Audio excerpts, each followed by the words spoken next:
Fireteam Zero. This was a big Kickstarter.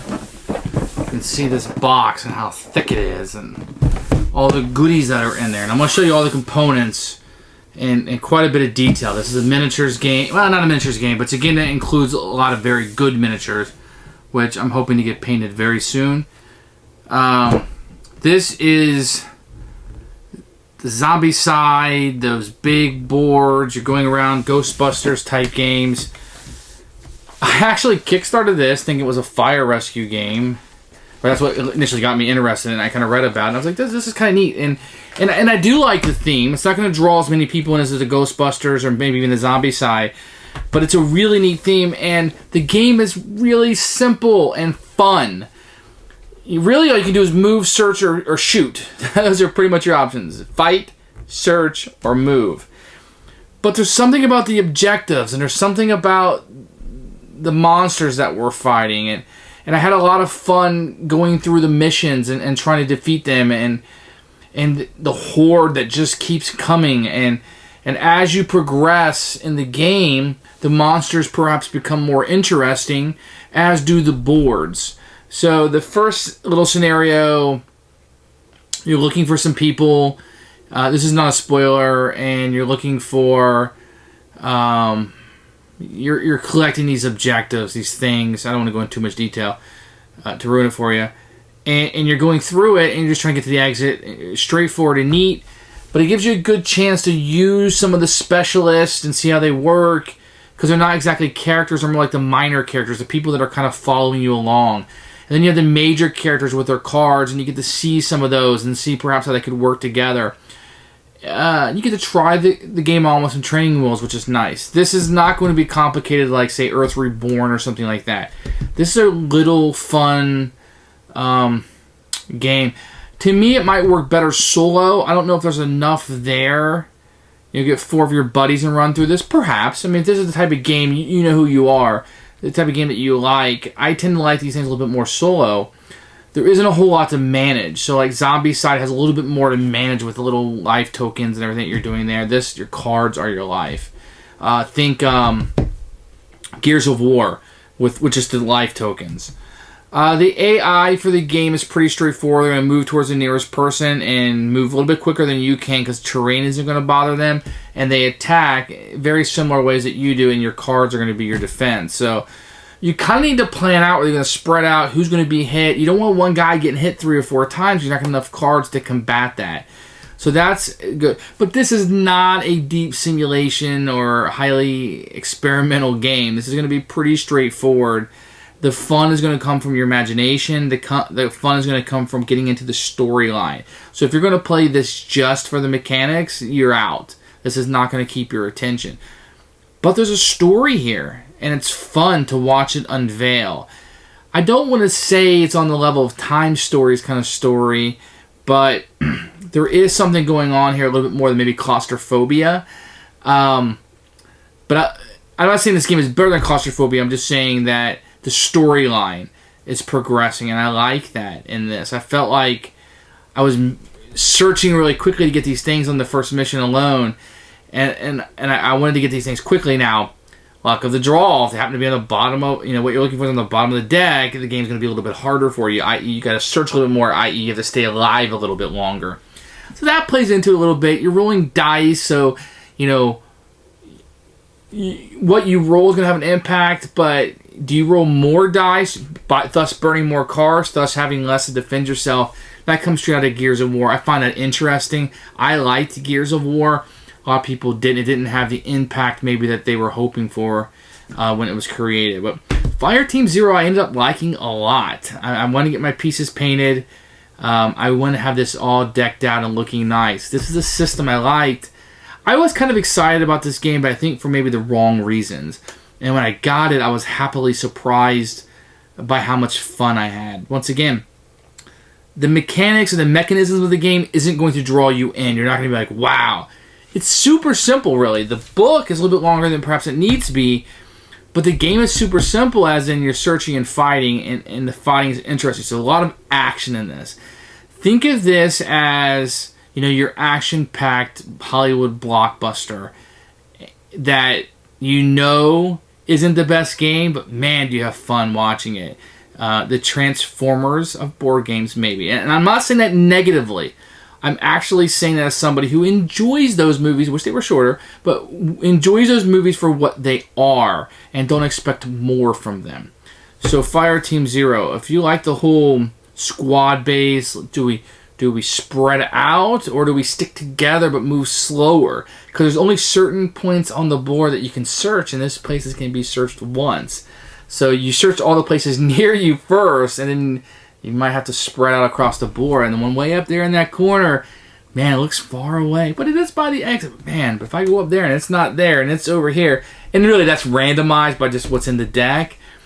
But you make these decisions because if you go around, which is longer, but you're going to hit more search spots without having to go there and backtrack and then come back, which ends up being longer if you didn't find what you needed. So it's a little bit of that. It's fun. I get into that sort of thing. So Fireteam Zero, I like. I'm going to recommend it. I'm not sure which level I got. I think I pretty much got everything. I think there's some more expansions coming in the mail. I'll definitely review those when those come in. I wanted you to see the miniatures, what they looked like before I painted them, because in some of my reviews I've already painted it. You're just going to see it painted. I want you to see what they look like, so you'll probably see those again. Maybe I'll make a small video what they look like painted. But Fireteam Zero, I'm going to recommend, but understand that this isn't Imperial Assault. This isn't going to be as complicated as Descent. But this is a fun game. If you're not looking for a lighter, I don't want to say dungeon crawl, but that's kind of what it feels like. You're not really in dungeons, so I know I'm not hitting the exact definition. But, you know, that little exploration with your miniatures and some shooting and some firing, the Dooms, the Gears of War, the Imperial Assault type games. If you don't mind something being a little bit lighter, maybe like a zombie side lightness, this is a really fun game. And I really hope this picks up and we see some more stuff coming from it that's not just Kickstarter. I hope some stuff comes out in the stores. I hope this game does not get lost in a shuffle. I hope that it sticks around a little bit. I like it. I like the miniatures are wonderful, very detailed, at least from where I am, and I consider myself a casual gamer. The miniatures are fantastic. I can't wait to see them all painted up.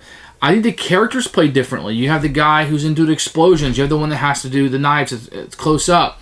You have the leader who's kind of a general guy. Then you have the marksman who's really good with the gun, more from a distance. It also most reminds me of the fantasy setting with the dwarf, but it's not. It's more current. World War I believe this is. It's really neat. I would recommend if you're at a con and you see this to pull it out, give it a shot. You could literally read the book and play it as you sit down. So this was a win for me. I don't know about pricing and what your budget is, but I mean, let's just say you can buy any game you want. But this is a good game. I think you'll have fun with it. And I hope to see more from it. I feel like Gears of War didn't get the support that I wanted from it. This is not Gears of War. This is a similar type game. I just keep going back to that because of the card is your energy. So you don't get bogged down also with a lot of tokens. Here's this token. In an Arkham Horror, maybe you get bogged down a little bit. Here's wound tokens. When you shoot a bad guy, you either kill him or you do not. The wounds don't carry over. They kind of just soak them up, which thematically, to me, is you have to get that good shot on them because they're super powerful, or you don't kill them at all. So you're almost looking for that great shot. That's how I kind of got it in my head. And I was thinking about it like I that pinpoint shot or just the right timing where normally they're so powerful they would just soak up all these wounds. And it was that dread of them coming in. And then when you kill one, they may be gone for that round, which means they're not getting closer, but they're coming on the board the next time. It's none of this Last Night on Earth where they're like, maybe some come out, maybe some don't. In this game, if they're off the board, they are coming back in, and you know it. And you need to be prepared for that. So, fun. And I get that dread you would get from Night of the Living Dead, the movie, where they're coming in closer and closer and closer, and you're just kind of shooting them out. Very fun. And that sense of dread, you know they're coming closer every turn. Very cool. And they did it without zombies, which a lot of people complain about. So, if you're one of the people complaining about zombies, give this one a try, because this is them trying to do something different without zombies, but still have that sense of dread the zombies give you. So, fun. Fireteam Zero. Keeper, going to recommend you, if this sounds interesting at all, to purchase depending on price. But definitely try this one out and give it a chance. If you're looking for a gateway game to get some people in, this sort of thing, this might be it. But I don't want to say it's too easy, because it's not. Fireteam Zero, Keeper. For the components, and this is kind of the setup of the first board, if you will. These tiles are reversible. So you'll have a tile like this, which can then be flipped over. So, and they have different terrain, and these icons will mean stuff. So this is how it's set up for the first board, if you will, or first mission. But you get a number of these. So I guess you get 8 of these total. And I had the Kickstarter, so I'm not really sure what comes with the normal, what comes without it. But these are pretty cool looking, and they're double-sided. And they're not numbered or any kind of identification system on them like Imperial Assault is. It is not like that. I also got this box full of minis inside, which I will then show you. I got, and these are probably the most impressive ones. These are still in the final, if you will, but these are some of the bosses that come with it. Great detail. I got a set of some bad guys here, which I'm going to show you these out of the plastic. I'm just kind of showing you what I got, and I'm going to show you some of the detail on these. And then another set like this. And that's kind of how they came. So let me show you a couple of these out of the plastic so you can see the details on them. And these minis obviously are a huge selling point for this game. And then I think this guy is pretty cool looking too. I'm not going to show you all the pieces, but just so you can get a general idea of what they might look like. And the detail on these things are wonderful. And you have these little scary guys. The detail on that looks fantastic. Your heroes. This is what's called a supplemental guy. I think that's what they're called. And I think this guy's really neat. Looking, he's just kind of an army guy. You can kind of see the details there. Here's your destruction guy that throws a lot of bombs. He's pretty neat. And then you have this guy. I think he's kind of the main guy, if you will. But they all stand up really nicely. You don't have to worry about any of these guys tipping over.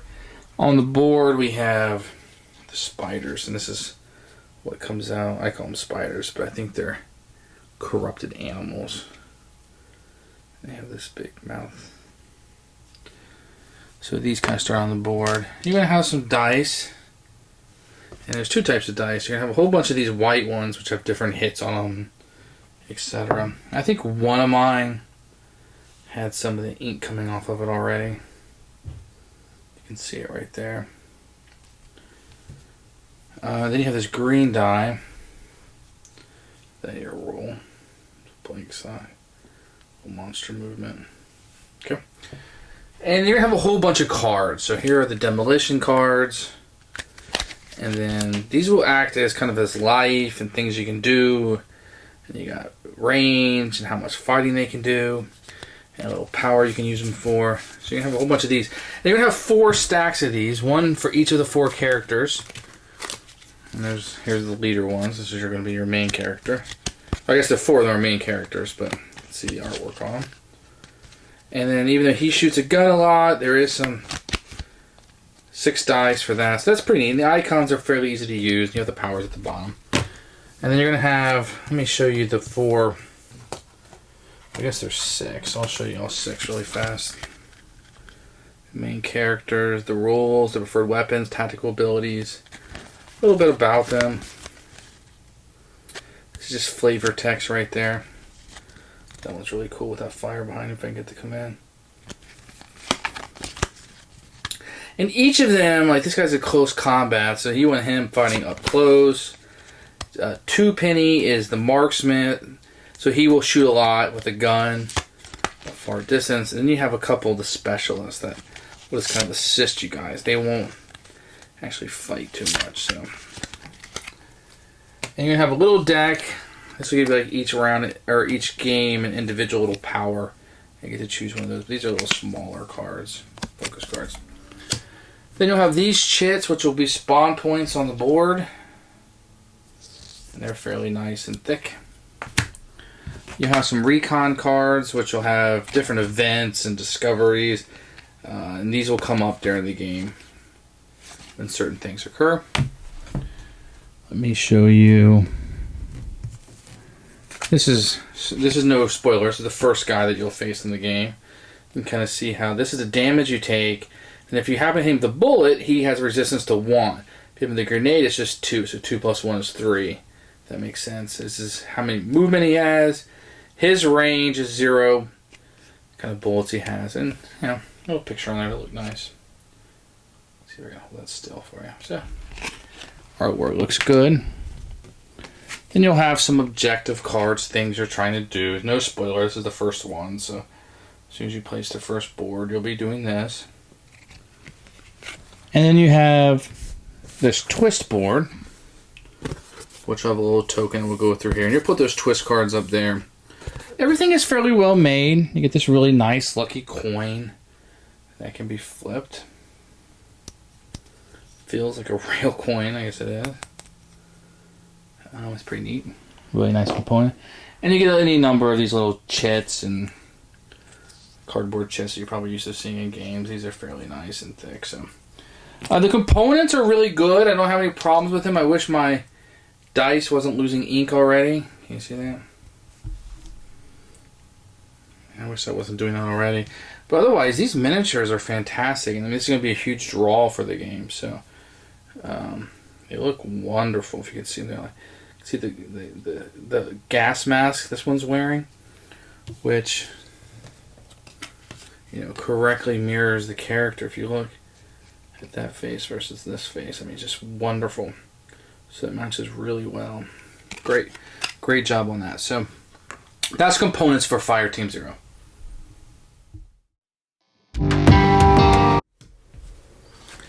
The rules for Fireteam Zero: you're going to get 2 books, which I'll go into both of them. This is a pretty big size book. What's really nice is you get you can't see it from here, but you get the turn order right here on the back and the terrain, which is really, this is what's important. I wish maybe they could have did something with the attack on the back here, but it works for what it is. You're going to get a little debriefing, which gives you some story, picture of all the components. This is a must because it's got all this setup, and I wasn't sure where everything went. It wasn't wonderful. I did have some questions after reading the book, and I had to refer here and back. I felt like the book, maybe a professional should have went over this, but the game is simple enough where I was able to pick it up. I wish they would explain the turn, and then went into some of these extra rules. They kind of feel like they're thrown in, and looking stuff up was a little tough during the game. But the book, I mean, it's only like 11 pages, and so much of this is just pictures and all these game terms in the back that I really didn't feel like were important. It was a little hard for me to understand at first, maybe because I skimmed the book a little bit too easily, but the specialists and how they worked, it's very simple. There's non-playable characters that have to stay with the hero. It's just that simple. Other than that, I think they did a fairly good job. The game isn't complicated. If you pull the bits out and kind of look at it, you'll pick it up. It's not a complicated game at all. The second little book, which is a little more manageable, is the mission book. And this will have a number of missions and it's no spoilers. You can't see what it says from here. With some pictures and some little artwork in here. And it kind of tells you where to go. I had some problems with this, to be honest, about which cards were going to be added and how this all worked. I was able to figure it out. I get a teensy bit frustrated, which I tend to do with rules. But overall, not too bad. And once you kind of know where it's going and what it's doing, you're not going to have a problem with it. So I'm to the point now where I actually like the rule book. But I have to be honest, I did struggle with it just a tad. But listen, this is not a hard rule book. This is not a hard rule set. This isn't going to be difficult. So I just haven't played a ton of games like this. So I think I struggled with a little bit more than maybe I should have. If that's fair. I think I'm being fair to the game by saying that. But I feel like a professional could have came in and made this rule book just a smidge easier to digest. Otherwise, fine, John.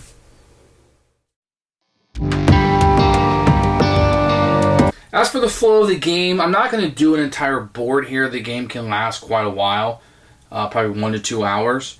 I think that's a little bit long for what we want to accomplish, but I will go through a turn. So the first thing, there's 3 phases. One's the tactics phase, second is the hero phase, and third is the threat phase, which you can see here in the book. Tactics phase, a hero phase, and then a threat phase. And the tactics phase, the first thing you would do, you win this in the first round, but each subsequent round, is the next player will become the start player. So you would just give this to the next player. Then, one player or one character can play what's called a tactical response.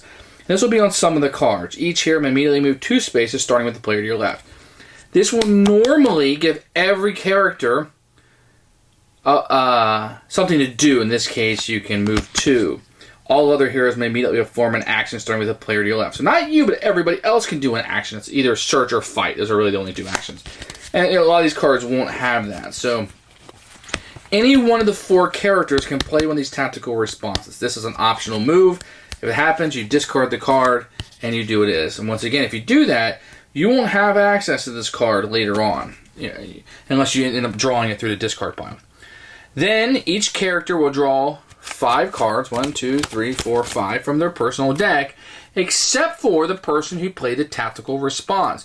If you play a tactical response, you cannot draw cards. So that will play into maybe whether, if you're down to 1 card, which is your life, you might not want to play the tactical response because you won't get to use it. Now, moving on the board is very easily. These yellow, or it's called difficult terrain, it takes 2 movements to move into them. The purple is the cover, and that will help you when you're fighting. And then you have areas you cannot go into, which are right here. So on your turn, you can move up to two action points, or movement points. But this yellow that you see is, it counts as 2 movement. So you could only move into 1 space here. So if you were here where the start is, and you would move into that space, and that's all you can move. Now, let's say you would have moved here because there's an item here. So you can do one of 2 things on your turn. You can move, and then you can either attack or search, or an action provided by an objective card. So for the most part, what you'll do is you'll flip one of these spawn points off, and you'll be able to draw, which is called searching from a spawn point. So you have to be on one of the spawn points. And once they're flipped over like that, let me see if I can get a good shot of it. Once it's flipped over, you can no longer search. So each spot can be searched 1 time. And you'll have this recon deck, which will have particular cards that are required for your mission, your objectives that you're trying to accomplish. So this is the difference between an objective card and a recon card. So these are recon, will either have save event or it'll say discovery there. And this will be made up of required cards for the objective, and then just random events that will happen. So if you search a spot, you will flip it over. You may immediately move to any adjacent location. There's some flavor text. Sometimes it might say, you may swap the location 1 minion, 1 elite. So different things you can do, but this is also how you're usually going to further the objectives, is through that deck, and then something will occur. Or if you moved into a spot, or were able to move into a spot, or somebody's able to fight, you would then attack. And you would do so by utilizing these cards, okay? And now, the cards can always be utilized for the power at the bottom. So let's see. 0 range. Play before a minion or elite attack to prevent. So that's not going to help you now. But let's say you wanted to play this card. You could be 1 away. So if you use 2, say you started the game out and you moved, and you wanted to attack this guy, you could then play as many cards as you want. This card would be pretty good. The max amount of dice you can roll is 8. So this has a tactical response, which is why this is probably so powerful, because that gives you a difficult decision to make. So let's say you do that. What you would do is you would roll 6 dice,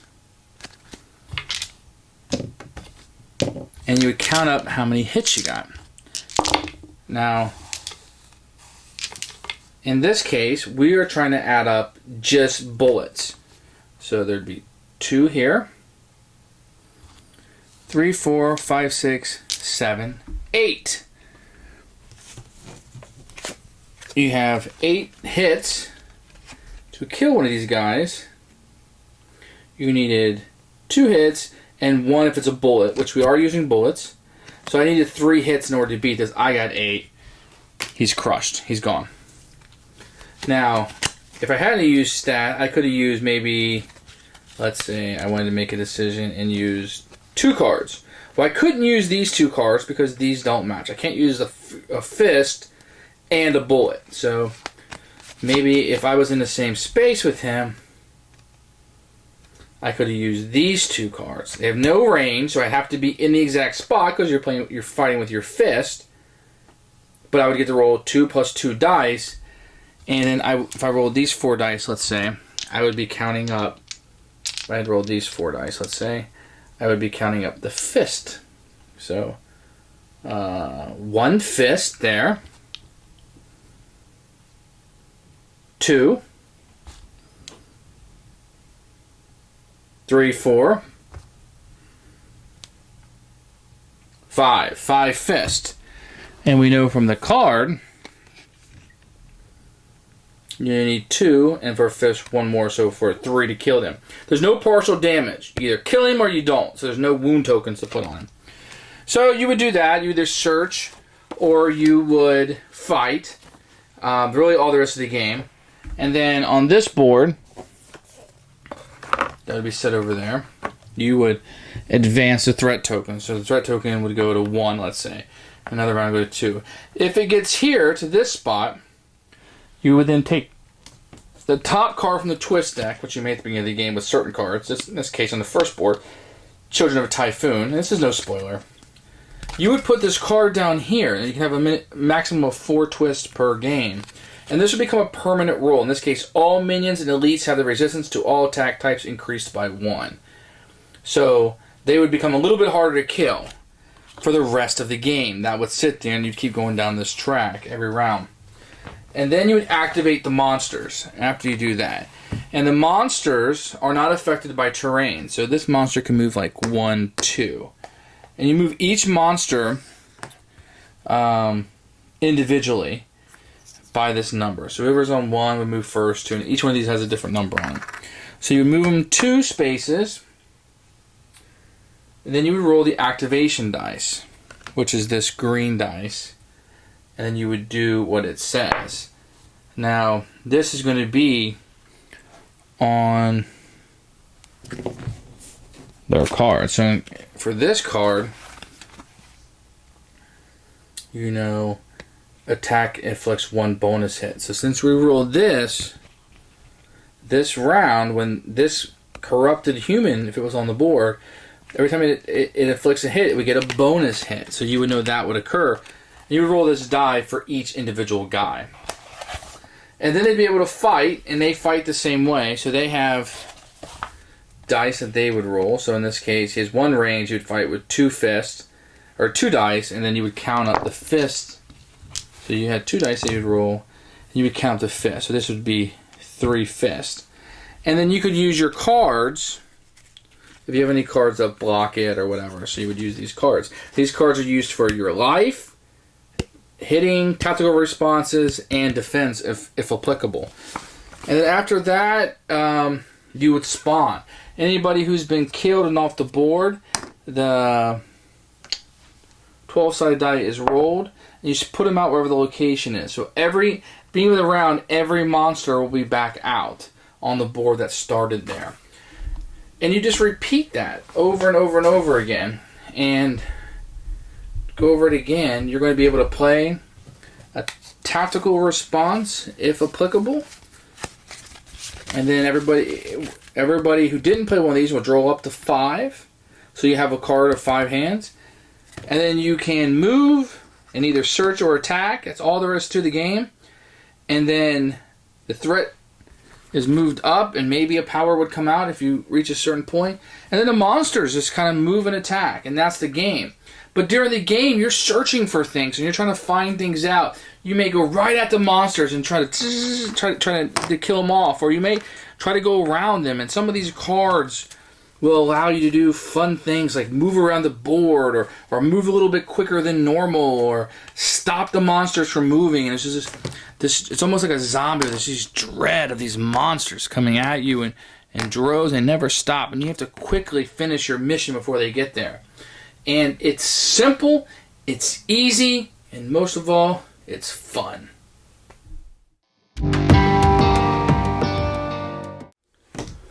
Who should buy this game? Let's see. If you like these dungeon crawl type games where you're moving miniatures around, fighting and exploring and searching, and you're looking to maybe get a non-gamer in or a child into this, past the labyrinth, kids get a little. This might be a good one to start with, especially if you want to stay away from the zombie side. You want to stay away from zombies in general. This might not be a bad one. Really, you can attack and you can search and you can kind of help the kids along with it. It's pretty good. If you're looking for something you just want to sit down, run around, fulfill a mission, and chuck some dice and have a good time, this is it. And you don't want the Arkham Horror mess all over your table. Most of the boards that I've played have been 4 tiles, very small. So the table size isn't as big as you would expect from a game like this. So that may appeal to some people. The miniatures are wonderful. As soon as you see them, you're going to want to paint them or have them painted, in my case. I do like the storyline. So if you don't mind the storyline, alternate history storyline, this is fun. The monsters are crazy looking, and there's different ones in there. So that's neat. And you have the big boss ones that can come out. And the game progressively gets harder, so it does a good job of kind of getting you started learning the system. But this isn't as complicated as something like Earth Reborn. This is going to be on the simpler side. Think claustrophobia level. That was a really good... that even may be just a smidge more complicated than this. But there are some decisions on when to use your cards. The cards are fairly easy to learn and to utilize. And I think they really did a good job. So... unless you just have to have all that intensity of like an Earth Reborn or something, I would recommend you giving this a chance. If you don't want the zombie from the zombie side, or you don't want the claustrophobia, it's only 2 players can play up to 4. And this also plays fine solo, so if you're looking for a good solo experience, it doesn't take a whole bunch of table up, this might be it too. So Fireteam Zero was a total win for me. I really enjoy this game. I hope that it catches on. I hope that people play it and like it. And I think this could be the 4-player version of Gears of War or Claustrophobia. I think this has a lot more to do with claustrophobia than a lot of other games that I like. And that's okay with me. I like that. So Fireteam Zero is 2 thumbs up. I had a great time with this. Plays well solo. There's not too much for you to do solo if you want to play the 4 characters. There's not too much to keep track of. I was pleasantly surprised by how little bookkeeping there was. And that's Fireteam Zero Keeper.